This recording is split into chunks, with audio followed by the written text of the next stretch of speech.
गधे ने बाघ से कहा कि दादा, बाघ ने कहा क्या? कहा घास नीली है। बाघ ने कहा बदतमीजी कर रहे हो तुम मुझसे, घास हरी है। उसने कहा नहीं दादा, आपकी आंख खराब है, टेस्ट करा लो, घास नीली होती है। बाघ ने कहा बदतमीज, चलो राजा के पास। गए शेर के पास, बोले भाई साहब ये सर ये कह रहा घास नीली होती, मेरी आंख खराब है। शेर ने देखा बाघ की तरफ, कहा बाघ को 50 कोड़े मारे जाए। गधा हंसता हुआ चला गया।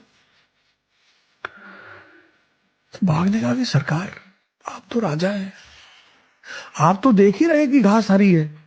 बोले घास तो हरी ही है, ये सजा तुझे गधे से बहस करने के लिए मिल रही है। भगवान थे, उनकी पत्नी उठा ली, आंख बंद करके पता कर लेते। सारा ब्रह्मांड चला रहे हैं, भगवान थे ना। जंगल जंगल ढूंढने की क्या जरूरत थी, सबसे पूछने की क्या जरूरत थी, खुद ही आंख बंद करके पता कर लेते।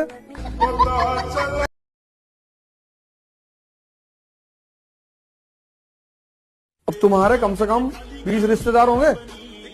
अब हर रिश्तेदार के लड़के के मुंडन में जाओगे तो खत्म। और रिश्तेदारों का काम क्या ये कहना भैया नहीं आओगे तो हम बुरा मान जाएंगे। मान जाओगे, कहा बिगाड़ लोगे।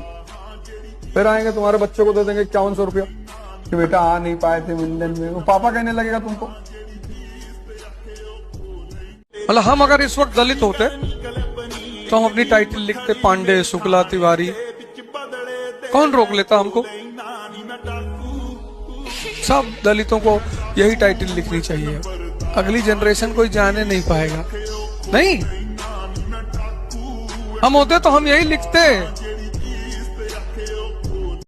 और लड़ाइयां सिर्फ साइकोलॉजी के बल पे जीती जाती हैं। अगर शरीर की ताकत से लोग राजा होते तो सारे पहलवान राजा होते। जंगल का राजा हाथी थोड़ी है और ना गैंडा है। और जंगल का राजा फॉक्स भी नहीं है, उसके पास दिमाग बहुत ज्यादा है। बैलेंस ऑफ पावर किसके पास है? शेर के पास। उसके पास ताकत भी है और दिमाग भी है।